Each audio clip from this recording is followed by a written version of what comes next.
Yo no le voy a decir nada. Aplausos. Ya está. Díganlo. Díganselo. Silencio, homenaje.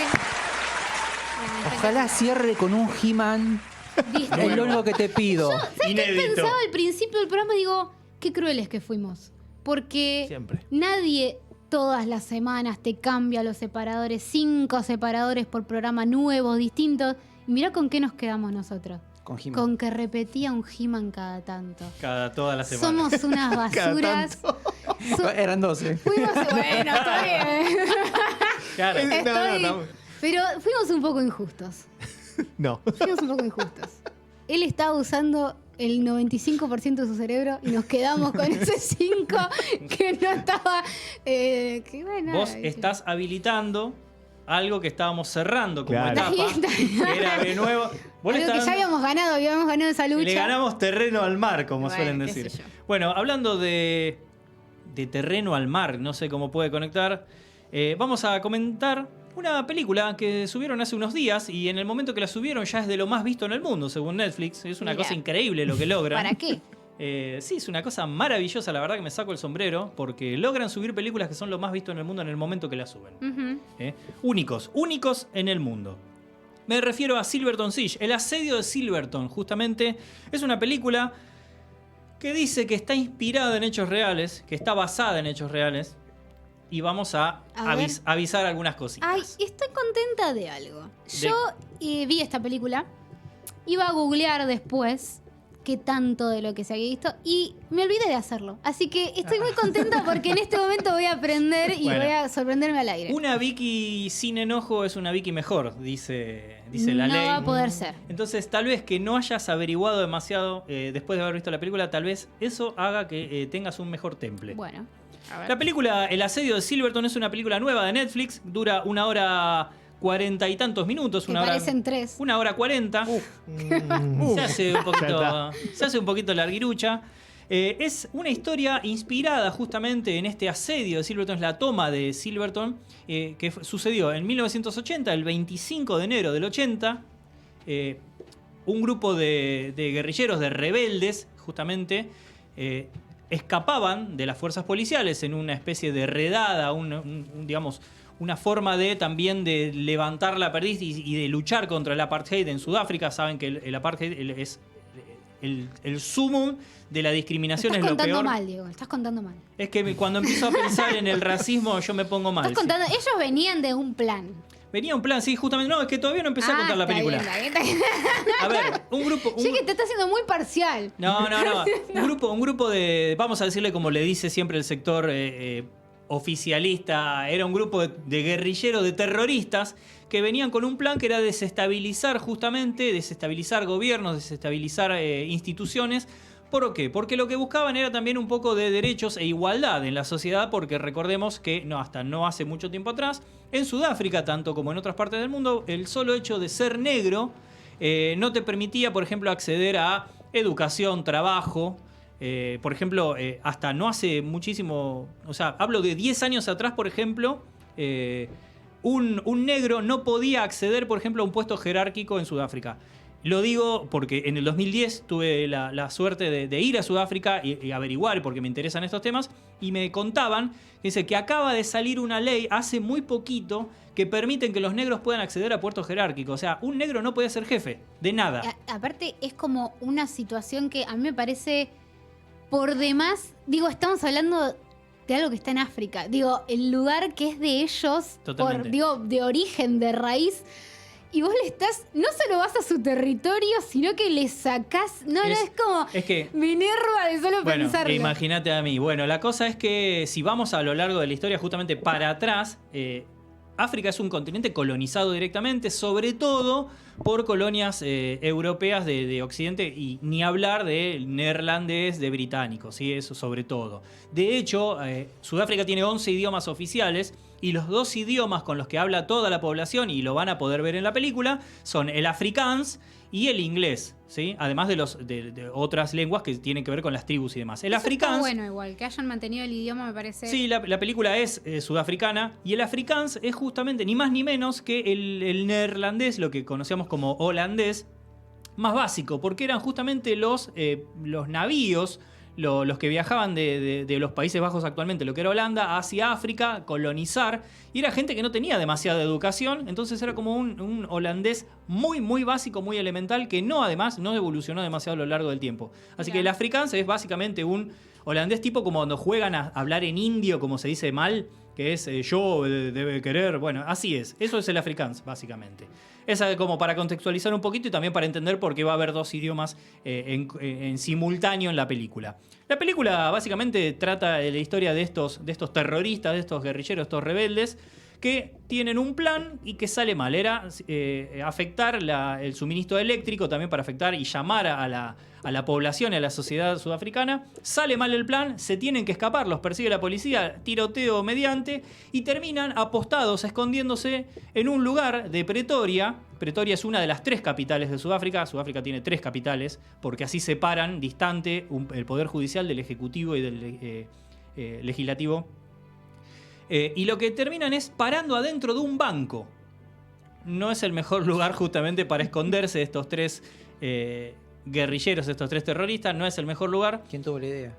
Sí. No, Ahí es donde empieza la Casa de Papel. Sí, sí, vamos a... Bueno, dale. No, es que, Claro. es que terminan abriendo un portón y dicen, che, nos metemos acá porque estamos rodeados, y se meten y de repente era un banco.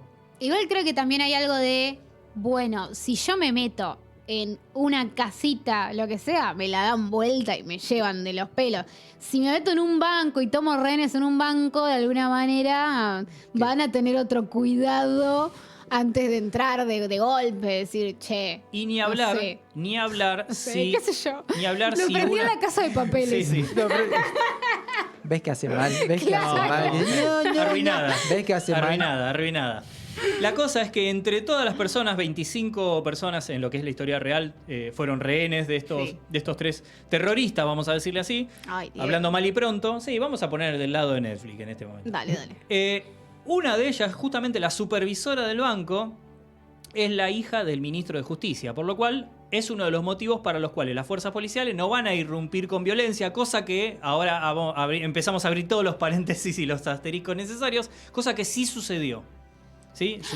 En lo que es la película es como, no, cuidemos. Bueno, a ver, en la historia real tardó casi un día, 6 o 7 horas hasta que realmente entraron por la fuerza y empezaron a tirotear el banco. No. Acá no, acá es como, bueno, no entremos, esperemos que se den las cosas como Sí, sean. digamos que el conflicto de la película está en dilatar el momento de la negociación. En ese sentido, sí, lo que sucedió realmente es que tardó muchas horas, se dio a conocer, fue de estado de público conocimiento, pero también empezamos a comentar algunos detalles. Por ejemplo, en la película vamos a ver 2 hombres y una mujer. Los personajes son Mbali Terra, la chica, una de las terroristas, vamos a decirle, una de las rebeldes, interpretada por Nicholo Diamini. Y tenemos a Calvin Kumalo, interpretado por Tavo Ramezzi, y Aldo Erasmus, en la piel de Stefan Erasmus, que en la historia real eran 3 hombres. No había una mujer, pero el director dijo, bueno, vamos a poner un personaje femenino para darle cierto lugar a cambiar la historia. A cambiarla.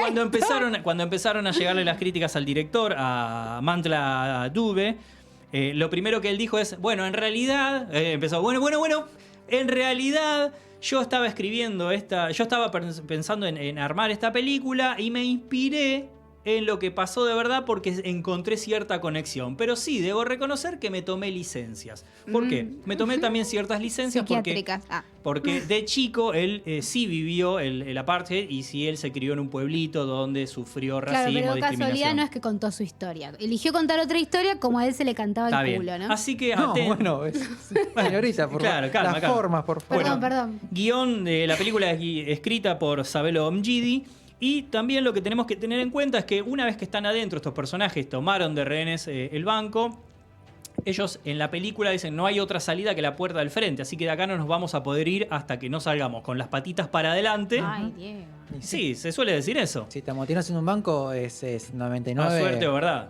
que la Bueno, vas a salir así. la historia real, según un montón de testimonios, personas entrevistadas que tienen que ver con el conocimiento de lo que sucedió realmente, dicen que sí había una salida trasera del banco. De hecho, ellos en un momento, en el caso verídico, es como que pensaban cavar un túnel además y escaparse y demás, cosa Era que no como sucedió. El robo del siglo. Claro, pero no sucedió finalmente. Y además también lo que muestra la película es que este banco, enfrente justamente de la estatua de Paul Kruger, no menciona nunca a Kruger en la película, eso me llamó la atención. Paul Kruger Kruger es como nuestro San Martín, ¿sí? Es casi como el fundador de Sudáfrica, y Sudáfrica tiene a un dios que es realmente Dios en la tierra, que es el que cambió el país para siempre, para bien, que es Nelson Mandela. Entonces, una vez que ellos están adentro del banco, ellos dicen, bueno, si nosotros acá venimos solamente porque somos guerrilleros y rebeldes, en realidad no venimos a tomar un banco para robarnos el dinero. Y lo que dicen es, bueno, nuestro pedido es liberen a Mandela. A partir de eso van a tomar de rehenes y van a decir, bueno, nosotros liberamos todo, dejamos, pero liberen a Mandela. Cosa que sabemos a lo largo de la historia que no sucedió hasta 10 años después. Esta película transcurre el 25 de enero de 1980 y hasta febrero del 90 Mandela no fue liberado, que es como el dios de Sudáfrica. Por excelencia, si tiene alguna la posibilidad de ir, van a ver que está en todo. Así como en Argentina ves el gauchito Gil en todo, bueno, en Sudáfrica es Mandela y bien merecido lo tiene. Hago una mención simplemente rápida para contextualizar. Mandela estaba preso desde el 64, ¿sí? Por espionaje, además ni siquiera por crimen ni nada. Estaba en la isla de Robben Island, que hoy ya es un centro de turismo y es un museo, es un paseo obligado para quien visite esas tierras. Así que bueno, la película, más allá de la historia, que hay muchas cosas falseadas, de hecho en la historia real ellos al principio pidieron dinero como una de las posibilidades y después cambiaron a decir que lo que querían era la liberación de Mandela. Acá hay una especie de épica armada que tampoco se termina de dibujar del todo. Termina siendo vago, hay algunas cositas dando vueltas que tienen que ver justamente con el racismo, con el apartheid, medio subrayadas también, y por otro lado medio que pasan de largo, porque hay cosas que entendemos decir, bueno, ¿por qué no se metieron a la fuerza? Y justamente porque de repente la sociedad estaba viendo lo que sucedía, entonces tampoco iban a jugarse en contra, decir, che, irrumpimos, lo matamos a todo, bueno, podría haber un levantamiento, una pueblada, como decimos. Sí, no, entonces, bueno, lo que pasó acá con lo que fue con el Banco Río, lo que pasó después con Ramallo también, que se fue una la gran masacre de tragedia. Ramallo, claro. Bueno, pero ahí justamente mencionaste lo del Banco Río y me parece que en la película que se hizo ahora, que es El robo del siglo, tenés algo de cómo se cuenta lo que pasa afuera y cómo se cuenta lo que pasa adentro, que da como las temperaturas de lo que pasa. Ujú. Acá falta un montón de la construcción que hace que vos digas, que sientas el contrarreloj, que sientas, digamos, como, bueno, no da para más, esto está a punto de explotar, digo, como... Falta un montón de eso en la película. Es como, bueno, sí, primero pasó esto, genera después tensión. esto. No genera nada de tensión y aparte hay un momento en el que este efecto contrarreloj, que suele estar buenísimo para las películas, cualquiera sea, hay un momento en donde se pierde, ¿no? Como, bueno, faltan 15 minutos, pasan los 15 minutos, bueno, sigue la película. No, qué sé yo. Sí, hay... Sí, como para Totalmente, qué. hay dos cosas. Una, bueno, justamente lo que comentaba Brian, es como que no termina de estar eso que además ya se hizo tantas veces. Es decir, recurrir al mismo, valga el juego de palabras, al mismo recurso, porque es lograble esa tensión, ese contrarreloj, esa, bueno, se termina, van a irrumpir, se van a meter. Es como que termina dando vueltas siempre sobre lo mismo. Y en relación a eso agrego algo más, que es, bueno, che, no se porten mal porque la próxima... les pego un tiro y pasa algo y dice, bueno, no, la próxima les pego un tiro. Bueno, entonces termina perdiendo hasta como una especie de voz de autoridad. Autoridad, Totalmente, pasa eso. Los chabones se dicen entre ellos, porque hay un momento en el que uno quiere matar a uno de los secuestrados porque le dice algo como súper racista y le dice, no, acordate, no vamos a matar ningún civil. Dice enfrente de todos los civiles. Termina de decir eso y los mira a todos y dice, pero ojito, que puede ser que sí los matemos. Entonces es como que a mí me pareció muy caricaturesca la película. Sí, y obviamente no quiere serlo. De No, alguna manera claro. me parece que hasta es como una película que habla un poco de racismo, como para crear cierta conciencia, que evidentemente no lo logra.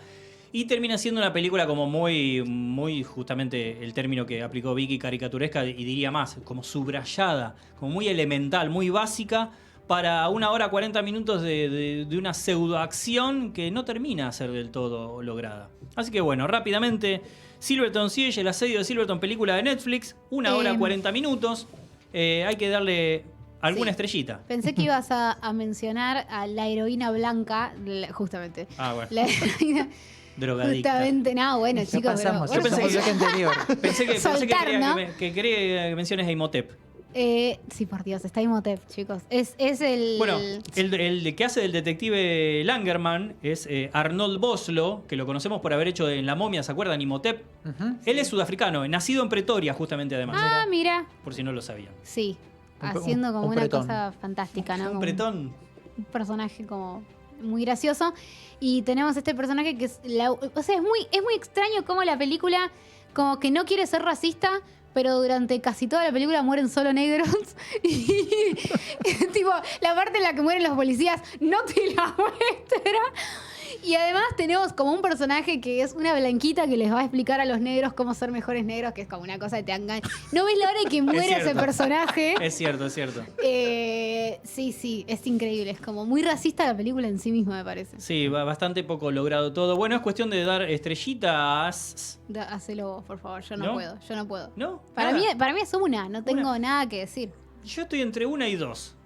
Si me convence, Vicky, ¿Y que la dos vea- por qué? Te está diciendo una. Claro, si queda me una. convence. ¿Qué más querés que te diga? No sé qué Está bien, querés no, que yo te te diga. invito. convenció de Listo, una. me convenció. Queda en una estrella Claro. entonces el asedio Quiero de que me Silverton. expliques por qué vas a poner 2. Uy, eso es bueno. Porque no es Corazón Loco. Porque no es Granizo. No, y esas pero películas son una estrella. Nosotros medimos las películas con su propia vara. No puedes medirla con otras. Es que justamente para mí no termina siendo una película inmirable. No, de Ok. hecho. Es flojísima, sí. Un domingo a las 4 de la tarde después de los ñoquis quedas ahí cabeceando y Claro. pasa. Claro, ¿viste que se te cierran los ojitos? Ñoquis. Y decís, ¿y qué pones? Me falta el empujón para la siestita. Por eso, digo, para mí era como 2 estrellas, como no es inmirable, no es insoportable, pero es floja en todo sentido. Muy bien. Muy bien. Voy para allá, Gustavo, me levanto y voy encima tuyo. ¿Listo? Dale, ahí ¿Otra vez? voy para allá, rapidísimo, no te preocupes. Señor y señora Simpson, lucen adorables. Oye, Google, mata al